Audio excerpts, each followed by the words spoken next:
오늘은 주님을 만난 사람들이란 제목으로 여러분과 은혜를 나누겠습니다. 오늘 본문을 보면 부활하신 주님이 사람들을 만나는 그런 장면이 나옵니다. 근데 이 본문을 가만히 읽다 보면 그런 의문이 하나 생겨요.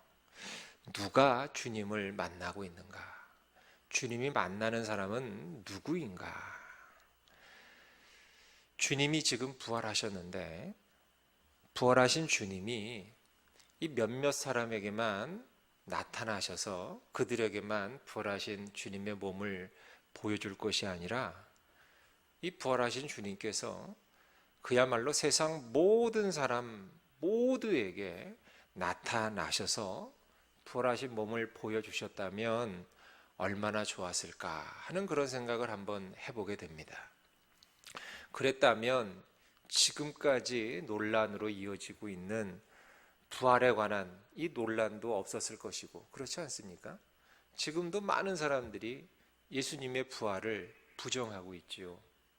기절했던 것이다, 제자들이 훔쳐간 것이다, 실제로 부활은 없었던 것이다 하는 이런 쓸데없는 논란도 그야말로 적었을 것이고, 또 우리 기독교가 더 많은 나라에 확장하는 일에도 훨씬 더 유리했을 테니까 말입니다.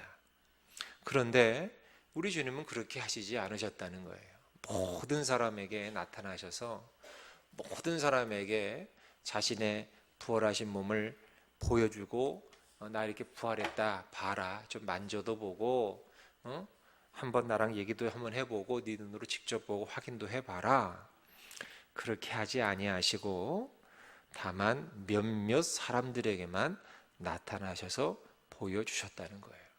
왜 그러셨을까? 왜 그러셨을까? 가만히 생각해 보면 부활하신 주님께서 세상 모든 사람에게 나타난다 한들, 모든 사람에게 나타난다 한들, 여러분, 그 많은 사람들이 다 예수님의 부활에 관심이 있었을까? 아니요. 관심이 없는 사람이 아마 대다수였을 것입니다. 강남역 한밤중에 가보면 사람이 굉장히 많이 다니는데, 거기에 만약에 부활하신 예수님이 나타나셨다고 칩시다. 얼마나 많은 사람들이 그 부활하신 예수님에 관해서 관심을 나타나셨겠습니까? 아니었을 것입니다. 대부분의 사람들은 거기에 무관심했을 거예요. 부활? 그게 뭔데? 저 사람이 부활했다고? 그리고 설령 일말의 관심이 있었다 한들 그건 그야말로 단순한 호기심이 대부분이었을 것이고, 신앙과는 무관한 그런 관심이었을 것이라는 거예요.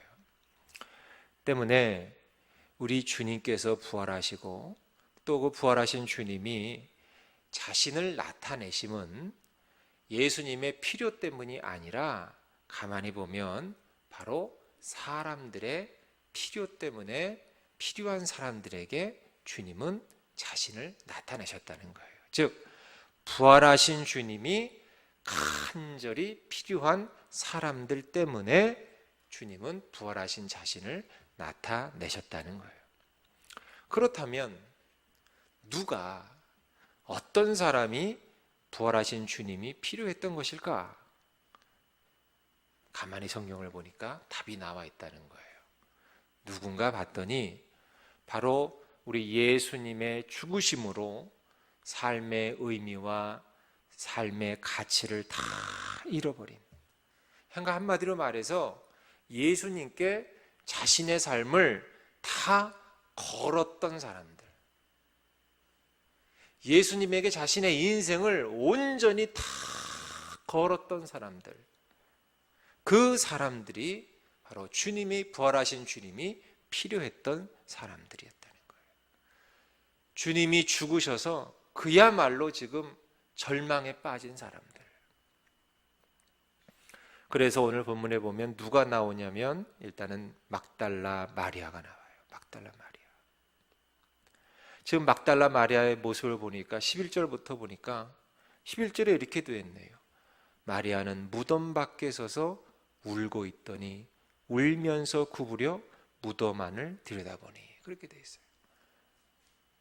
그야말로 지금 막달라 마리아는 그야말로 지금 절망 가운데 빠져 있는 거예요. 큰 슬픔 가운데 빠져 있는 거예요.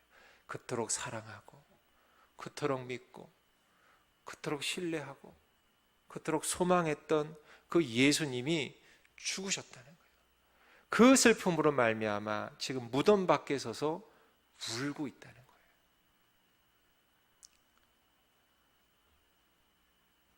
기가 막혀서 울고 있던 그 여인 막달라 마리아에게, 그런데 오늘 보니까 부활하신 주님이 나타나 주셨다는 거예요. 16절에 보니까 이렇게 되어 있네요.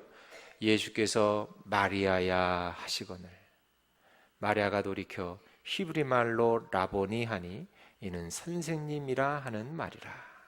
이제 알아본 거예요. 마리아가 필요한 사람에게 나타나셔서 그에게 은혜를 주시고 위로를 주셨다는 거지요. 또 누구에게 나타나셨는가 봤더니 제자들에게 나타나셨어요. 여러분, 제자들은요, 예수님이 돌아가시고 난 다음에 그 남아있던 제자들은 온통 두려움에 사로잡혀 있는 상태예요. 주님이 살아계실 때는 그래도 그 주님만 믿고 그래도 주님이 하라는 대로만 따르면 그래도 살 수 있었는데, 이제 주님이 죽으시고 난 다음엔 이제는 방패막이도 없고 믿고 의지하고 따라갈 존재가 사라져 버린 거지요. 언제 로마 군사들이 자기들에게 나타나서 자기들을 잡아갈지, 그래서 해를 가할지 모르는 그런 위태로운 상황, 정말 뭘 어떻게 해야 할런지 머릿속이 새하얘져 버린, 소위 말해 멘붕이 되어버린 이런 상황, 갈피를 잡지 못하고 어찌해야 될지 모르는 이런 상황, 바로 이런 제자들에게 부활하신 주님이 나타나 주셨다는 거예요. 그리고 그런 그들에게 가장 필요한 것이 무엇이었을까?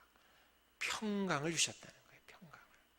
여러분, 19절 보니까 이날 곧 안식 후 첫날 저녁 때에 제자들이 유대인들을 두려워하여 모인 곳에 문들을 닫았더니, 그러니까 두려운 마음에 문들도 꼭 걸어 잠갔다는 거죠. 문들을 닫았더니 예수께서 오사 가운데 서서 이르시되 너희에게 평강이 있을지어다.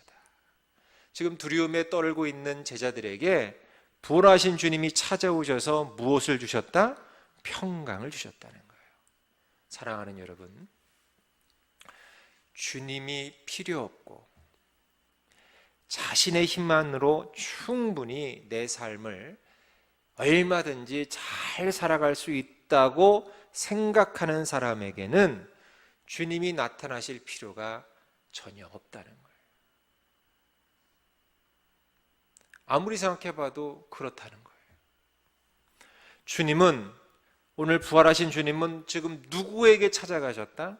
자신의 힘으로 삶을 살아내기가 버거운 사람에게, 그래서 정말로 주님이 필요한 사람에게 주님은 찾아가셔서 자신의 몸을 나타내 보이셨다는 거예요. 그리고 주님의 평강은 세상이 주는 평강과는 전혀 다른데, 그 평강은 바로 하늘로부터 오는 평강. 세상이 주는 평강은 잠시 잠깐 머물다가 금세 사라져 버리고 없어져 버리는 것이지만, 주님께서 주시는 평강은 정말로 마르지 않은 샘물처럼 끊임없이 솟아나오는 진정한 위로의 평강. 그 평강은 오직 부활하신 주님으로부터만 오는 그 평강. 주님이 아니면 도무지 이 땅을 살아낼 능력이 없어서 주님을 구하고 찾는 자에게 부활하신 주님 찾아오셔서 그 하늘의 평강을 부어 주신다는 거예요. 가만히 보면 나를 생각해봐도, 나 자신을 생각해봐도, 여러분, 나 자신이 얼마나 무력합니까? 내가 뭔가 일을 하고 있는데 정말로 나의 힘으로 그 모든 일을 하기가 정말로 힘이 들고 버거울 때가 얼마나 많이 있습니까? 내 뜻대로 되는 일 별로 없고 나의 한계를 느낄 때가 얼마나 많이 있느냐는 거예요.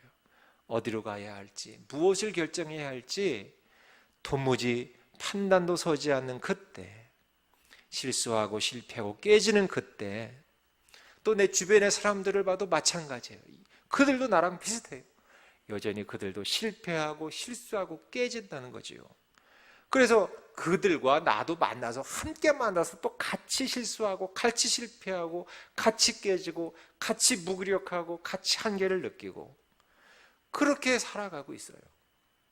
그래서 나나 너나 우리는 누가 필요하다? 부활하신 주님이 필요하다는 거예요. 오늘 본문의 마리아처럼, 오늘 본문의 제자들처럼 우리는 모두 부활하신 주님이 필요한 줄 믿습니다. 그래서 그 주님의 그 부활의 능력만이 나에게, 나의 삶에 참된 하늘의 평강을 주실 수 있는 줄 믿습니다. 여러분, 왜 오늘 나의 삶에 평강이 이토록 메말라 버렸는가? 주님의 일을 한다고 하는데도 왜 내 마음에는 기쁨이 없는가? 왜 나는 지금 주님을 섬긴다고 하는데도, 교회는 열심히 다니고 있고 나름대로 주님 맡기신 일을 한다고 하는데도 왜 내 마음에는 평강이 없고 기쁨이 없는가?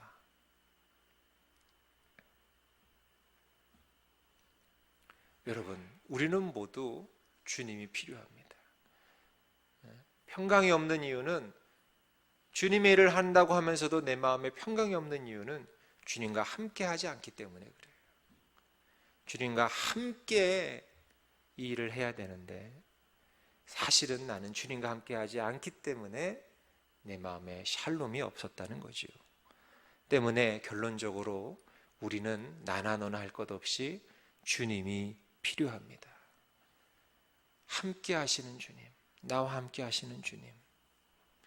그래서 늘 주님과 동행하고 늘 주님의 임재를 간구하고 한 가지를 하더라도 주여 나와 함께 하시옵소서. 내 힘으로 내 지혜로 내 능력으로 하지 말게 하시고 부활하신 주님과 함께 하여서 참된 기쁨과 소망을 누리게 하옵소서. 이렇게 기도하시면서 주님의 평강을 다 받아 누리시는 저와 여러분 되시길 주의 이름으로 축복합니다.